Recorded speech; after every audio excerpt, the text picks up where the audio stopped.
પ્રિય વૈષ્ણવો, જય શ્રી કૃષ્ણ. આપ સર્વેને પુરુષોત્તમ માસની ખૂબ ખૂબ મંગલ વધાઈ.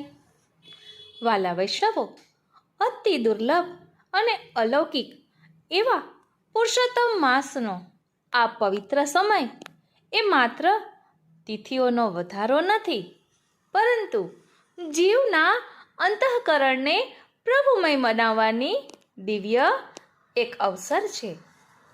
જેમ વર્ષમાં એક વખત આવતો વસંત સમગ્ર પ્રકૃતિમાં નવી સુગંધ ભરી દે છે, તેવી જ રીતે પુરુષોત્તમ માસ જીવના સુકાઈ ગયેલા હૃદયમાં ફરીથી ભક્તિ, સ્મરણ અને પ્રભુ પ્રેમની કૂંપળો ફૂટાડે છે.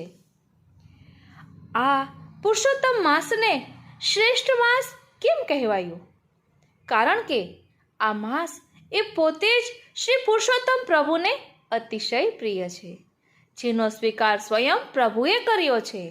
જે જીવ આ સમયમાં થોડું પણ શ્રવણ, સ્મરણ, પાઠ, કથા કે ભાવથી પ્રભુને અર્પે છે ને, તેના જીવનમાં અદ્ભુત આંતરિક પરિવર્તન થવા લાગે છે.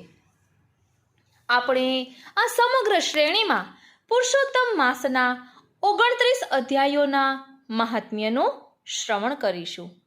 દરેક અધ્યાય એ માત્ર એક કથા નથી, પરંતુ જીવનને જાગૃત કરતો એક દિવ્ય સંદેશ છે. અને સાથે સાથે શ્રી પુરુષોત્તમ સહસ્ત્રના 10 શ્લોકોનો પણ રસાસ્વાદ માણીશું, જેથી કથાની સાથે સાથે નામ સ્મરણનું અમૃત પણ હૃદયમાં વરસતું રહે. આ સત્સંગની એક વિશેષતા એ પણ રહેશે કે જ્યાં જ્યાં પુરુષોત્તમ માસના મહાત્મ્યમાં કોઈ ભાવ, કોઈ પ્રસંગ, કોઈ તત્વ પુષ્ટિ માર્ગના સિદ્ધાંતો સાથે જોડાતું જણાશે, ત્યાં ત્યાં આપણે શ્રીમદ વલ્લભાચાર્યજીના ગ્રંથો, વૈષ્ણવોના ચરિત્રો, સેવાભાવ, વિરહભાવ અને કૃપા માર્ગના અમૂલ્ય પ્રસંગો સાથે તેનો ભાવ સંબંધ સમજવાનો પ્રયાસ કરીશું. કારણ કે પુષ્ટિ માર્ગ એ માત્ર જ્ઞાનનો માર્ગ નથી, પરંતુ અનુભવનો માર્ગ છે, અનુગ્રહનો માર્ગ છે, જ્યાં દરેક કથા જીવને પ્રભુ તરફ થોડું વધુ નમ્ર, વધુ આતુર અને વધુ સમર્પિત બનાવે છે.